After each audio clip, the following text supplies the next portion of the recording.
Mirëditë zonja dhe zotërinj, mirë se vini në një edicion tjetër të lajmeve punëjore nga Diaspora TV në Zvicër.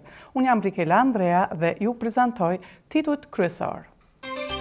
Përmes një ankete zvicerane kërkohet përfshirja e migrantëve dhe mendimi i tyre për pirjen e duhanit dhe shëndetin. A jetoni dhe punoni në Zvicër? Atëherë mendimi juaj ka rëndësi, veçanërisht kur bëhet fjalë për shëndetin dhe pirjen e duhanit.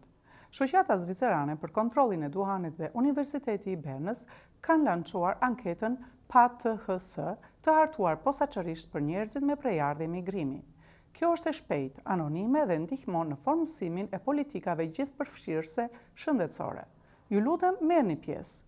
Plus, pjesëmarrësit kanë një shans për të fituar deri në 1000 franga në një llotari. Ju lutem, shikoni këtë video për më shumë detaje. Ju jetoni në Zvicër, por a jo një vërtet Zvicra juve? Le ta ndryshojmë këtë. Ju punoni, keni ndërtuar një jetë këtu. Ndoshta po rritni edhe fëmijët këtu, po paguani taksa, por kur bëhet fjalë për shëndetin dhe duhanin, zëri juaj ende nuk po dëgjohet. Sistemi prezanton masat e shëndetit publik, por jo me ne. Duhani dhe produktet e reja të nikotinës janë kudo. Askush nuk pyet se çfarë mendojmë ne deri më tani.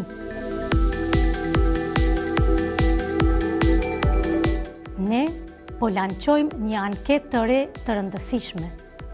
Projekti PATHS udhëhiqet nga Universiteti i Bernit dhe shoqata zvicerane për kontrollin e duhanit.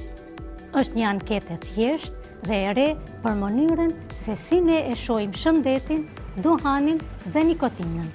Krijuar për njerëzit me preardhje migrimi, njerëz si ju dhe njerëz si unë. Ky projekt do të informoj për të ardhmen e shëndetit publik. Është anonim dhe ndihmon të sigurohemi që shëndeti publik me të vërtetë na përfshi të gjithëve.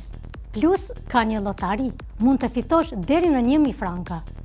Por sinqerisht, fitoria e vërtet është se ne po dëgjohemi. Me mira po marrin pjesë. A jeni edhe ju një prej tyre?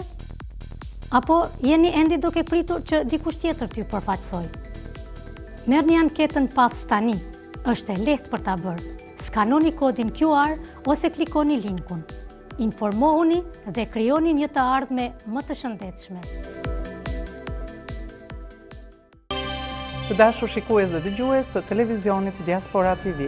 Këto ishin disa nga lajmet kryesore që ne kishim përgatitur për sot. Deri herës tjetër, miru pafshim dhe miru dëgjofshim.